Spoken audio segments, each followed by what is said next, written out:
నేను పెద్దగా speech prepare అవ్వలేదు, కానీ కొన్ని విషయాలు మీతో షేర్ చేసుకోవాలనిపించింది.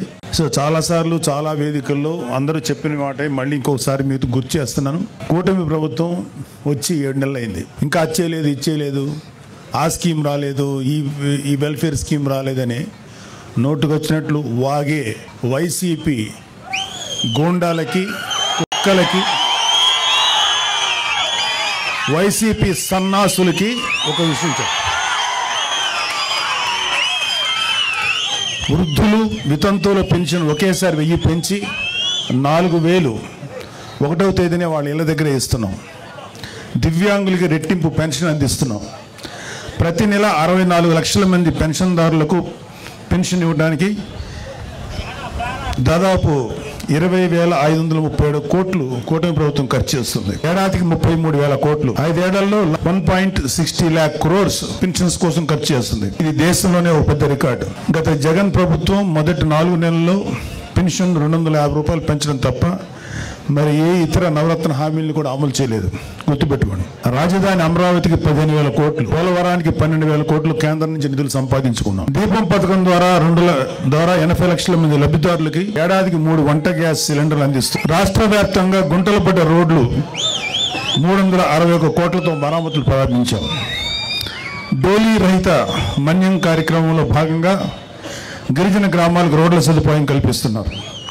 గిరిజన ప్రాంతాల్లో అత్యవసర వైద్యం కోసం ఫీడర్ అంబులెన్స్లు ఏర్పాటు చేశారు. మెగా డిఎస్సి ద్వారా యువతకి 16,347 ఉపాధ్యాయ నియామకాలు, 6,100 పోలీసు ఉద్యోగాల నియామకాలకి చర్యలు చేపట్టారు. ఉచిత ఇసుక సరఫరా వల్ల పేదల మీద ఆర్థిక భారం పడకుండా చూశారు. చెత్త పన్ను, ల్యాండ్ టైటిలింగ్ యాక్ట్ రద్దు చేశారు. మత్స్యకారుల ఉపాధిని దెబ్బతీసి 217, 144 జీవోలు రద్దు చేశాం. దాదాపు 20 ప్రముఖ కంపెనీలు 6,33,568 కోట్లు పెట్టుబడులు పట్టేందుకు ముందుకు వచ్చాయి. తద్వారా 4 లక్షల ఉద్యోగాలు రానున్నాయి. 48 గంటల్లో ధాన్యం కొనుగోళ్లు సొమ్ము రైతు ఖాతాలో జమ చేస్తున్నారు. విత్తనాలు, ఎరువులపై రాయితీలు అందజేస్తున్నాం. 4,500 కోట్లతో 13,000 పంచాయతీల్లో 30,000 పనులకు శ్రీకారం చుట్టారు. ఉపాధి హామీ పథకం ద్వారా 7,315.74 కోట్లు కేంద్రం నుంచి విడుదలయ్యేలా చేశారు. విశాఖ రైల్వే జోన్ కు 52 ఎకరాలు పూర్తి హక్కులతో కేటాయించారు. విశాఖ ఉక్కు పరిరక్షణకు చర్యలు తీసుకుంది. ఫ్యాక్టరీ పునరుజ్జీవానికి కేంద్రం నుంచి 11,440 కోట్లు కేటాయింపులు జరిగాయి.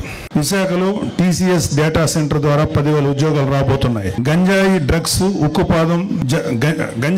పై ఉక్కుపాదం 5 మంత్రులతో కమిటీ ఏర్పాటు చేశారు. నియంత్రణకి ఈగల్ టీం ఏర్పాటైంది. డ్వాక్రా మహిళలకు వడ్డీ లేని రుణాలు 5 లక్షల నుంచి 10 లక్షలు పెంచారు. విపత్తు సాయం కింద హెక్టార్కు 10,000 నుంచి 2,000కు పెంచారు. కర్నూలులో హైకోర్టు బెంచ్ స్థాపనకు అసెంబ్లీ తీర్మానం చేసింది. కర్నూలు జిల్లా ఓరవకల్లు, కడప జిల్లా కొప్పర్తి పారిశ్రామిక వాడల్లో 25,000 కోట్ల పెట్టుబడులు, 75,000 మందికి ఉపాధి కల్పనకు కేంద్రం నుంచి సాధించాం. తక్కువ ధరకే నాణ్యమైన మద్యం సరఫరా చేస్తున్నారు. గీత కార్మికులకు 10% మద్యం షాపులు కేటాయించారు. చేనేత కార్మికులకు జీఎస్టీ రియంబర్స్మెంట్ అమలు చేశారు. స్వర్ణకారులకి, మాజీ సైనికులకి సంక్షేమానికి ప్రత్యేక కార్పొరేషన్లు ఏర్పాటు చేశారు. 60 ఏళ్లు దాటిన వారికి ఏపీఎస్ఆర్టీసీలు, బస్సుల్లో 25% రాయితీ ఇచ్చారు.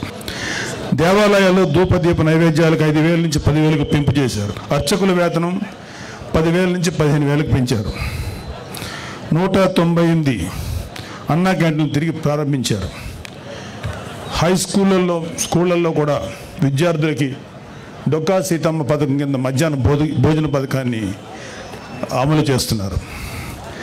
ఇవి కాకుండా ఇంకా చాలా చాలా చాలా చేస్తున్నారు. అయినా సరే కూటమి ప్రభుత్వం ఏమీ చేయట్లేదు అని చెప్పే వాళ్ళకి కళ్ళు మూసుకొని బలవంతంగా నిద్ర నటించేవాడిని మనం ఏం చేయలేం. వైసీపీ ప్రభుత్వం అలాంటిదే. సో ఇందాక నుంచి నేను చేస్తున్న స్టేజ్ మీద ఉన్న చాలామంది ఆలోచించారు. మన వాళ్ళందరూ కొంచెం పెద్ద మనిషి తరాగా, నాకు అంత పెద్ద మనిషి తరా చేత కాదు. పెద్దిరెడ్డి అక్రమాల గురించి కొంచెం మాట్లాడుకుందాం. అంటే నేను రాయలసీమకి ఎలక్షన్ క్యాంపెయిన్కి ఓన్లీ తిరుపతి వరకే వచ్చాను, ఒకసారి కలిగిరి దాకే వచ్చాను. ఆ తర్వాత రావడానికి నాకు అవకాశం దొరక్క నేను పవన్ కళ్యాణ్ గారి పిఠాపురం నియోజకవర్గంలో పనిచేయాల్సి వచ్చింది. అయితే చాలా మంది ఇక్కడ చెప్పారండి, పెద్దిరెడ్డికి మేము చాలా భయపడతారండి మనోళ్ళందరూ. చాలా మంది కొంచెం మీరు జాగ్రత్త. పెద్దిరెడ్డి కదయా వాళ్ళ నాయకుడు జగన్మోహన్ రెడ్డి కదయా, వాళ్ళ నాన్న రాజశేఖర రెడ్డిగా భయపడలేదు ఇతనంత అని చెప్పి. న్యాయంగా ధర్మంగా ముందుకెళ్లేటువంటి గొప్ప నాయకుడు పవన్ కళ్యాణ్ గారి నాయకత్వంలో పనిచేస్తున్న మాకు పెద్దిరెడ్డి కాదు కదా, ఏ సుబ్బారెడ్డి పిచ్చిరెడ్డి కూడా మాకేమో లెక్కలేదు. Don't care.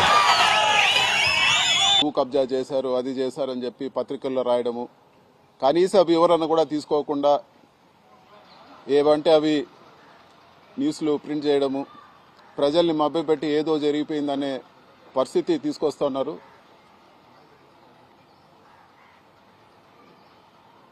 మంగళంపేట విలేజ్ పరిధిలో పుంగనూరు కాన్స్టిట్యున్సీలో 2000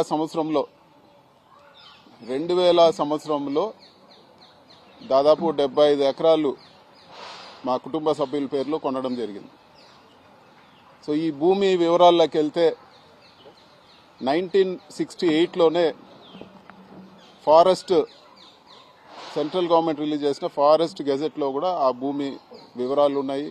అది ఫారెస్ట్ ల్యాండ్ కాదని చెప్పి కూడా గెజెట్లో పబ్లిష్ చేయడం జరిగింది. అదేవిధంగా ఆ ల్యాండ్ ఓనర్స్కి వాళ్ళకి మళ్ళీ 1981లో revenue department director of land settlements దగ్గర వాళ్ళకే భూమి కేటాయిస్తూ ఇవ్వడం జరిగింది. ఈ రెండు ఆర్డర్లు కూడా నేను మీడియా మిత్రులకి ఈ ప్రెస్ మీట్ అవగానే మీడియా మిత్రులతో కూడా నేను షేర్ చేసుకుంటాను.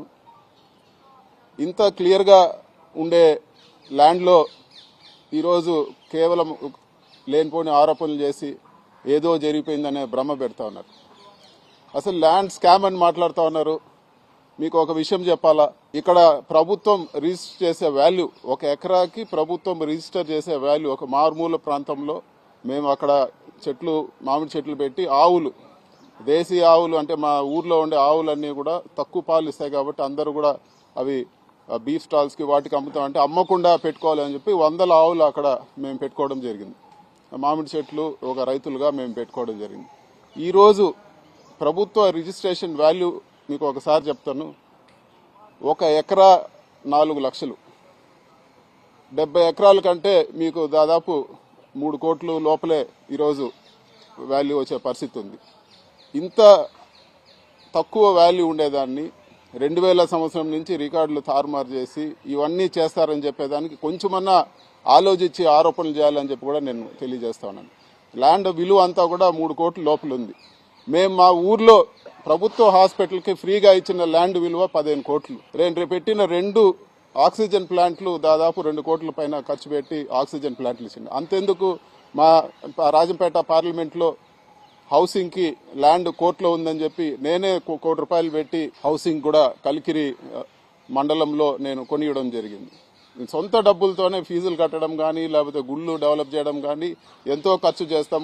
3-4 కోట్లకు ఏదో జరిగిందని చెప్పి ఒక మెయిన్ పేపర్ అంతా రాసి దానిపైన ఒక పెద్ద చర్చ పెట్టి దానికి ఒక కమిటీ పెట్టి క్లియర్గా డిపార్ట్మెంట్లోనే వాళ్ళ దగ్గర revenue department director of land సెటిల్మెంట్స్లో ఆ భూమి గురించి ఉంది. అదేవిధంగా ఫారెస్ట్ డిపార్ట్మెంటు 1968లో ఇచ్చిన గజెట్ ఆర్డర్ కాపీ కూడా ఫారెస్ట్ డిపార్ట్మెంట్ ఇస్తే తీసుకోవడం జరిగింది. దాంట్లో కూడా అది ప్రైవేట్ ల్యాండ్ అని ఉంది. కేవలం ఇది ఒక దుష్ప్రచారం చేసి బురద కొట్టే ప్రయత్నం చేసే కార్యక్రమం మాత్రమే అని చెప్పి కూడా ఈ రోజు నేను తెలియజేస్తా ఉన్నాను. కొంచెమన్నా ఆలోచన లేదు చంద్రబాబు నాయుడు గారికి. కారణం పూర్తి ద్వేషంతో ఉన్నారు. ఏదో ఒక విధంగా కక్ష సాధింపు చేయాలా, పెద్దిరెడ్డి గారిని ఏదో ఒక విధంగా ఆయన ఇబ్బంది పెట్టాలా, లేకపోతే మమ్మల్ని ఇబ్బంది పెట్టాలా అని చెప్పి ఆయన పూర్తి కక్షతో నిండున్నారు. కాబట్టి ఎవరు ఏం చెప్పినా కూడా ఆలోచించే పరిస్థితి కూడా లేదు. ఎంక్వైరీ అంటారు. ఇది వరకు కొన్ని రోజుల ముందు మదనపల్లిలో ఒక ఫైల్స్ కాల్పినాయని చెప్పి మేమే కాల్చినామని చెప్పి రకరకాల ప్రచారాలు చేశారు. ఆ రోజే నేను ప్రెస్ మీట్ పెట్టి చెప్పాను. ఇదే ఢిల్లీలో నేను ప్రెస్ మీట్ పెట్టి చెప్పాను, ఏ ల్యాండ్ మీరు పలానా ల్యాండ్ ఫైల్ కాలిందంటే ఈ ల్యాండ్ చూపిండి. ఆడు ఉండేది 3 ఎంఆర్ఓలు ఉన్నారు మదనపల్లి నియోజకవర్గంలో. ఆ 3 ఎంఆర్ఓ ఆఫీస్లో ఫైల్స్ ఉంటాయి, పైన కలెక్టర్ ఆఫీస్లో ఫైల్స్ ఉంటాయి. ఆ ఫైల్స్ ఏదో చెప్పంటే ఇప్పుడు వరకు చెప్పరు. మదనపల్లి ల్యాండ్ ఫైల్స్ మదనపల్లి అంటారు కానీ అది మాత్రం చెప్పరు. ఇంతవరకు విచారణ ఏం చేస్తారు 9 నెలల్లో? మీరు కనీసం పలానా ల్యాండ్ సంబంధించిన ఫైల్ కాలింది కూడా ల్యాండ్ కూడా మీరు ఐడెంటిఫై చేయలేని పరిస్థితి.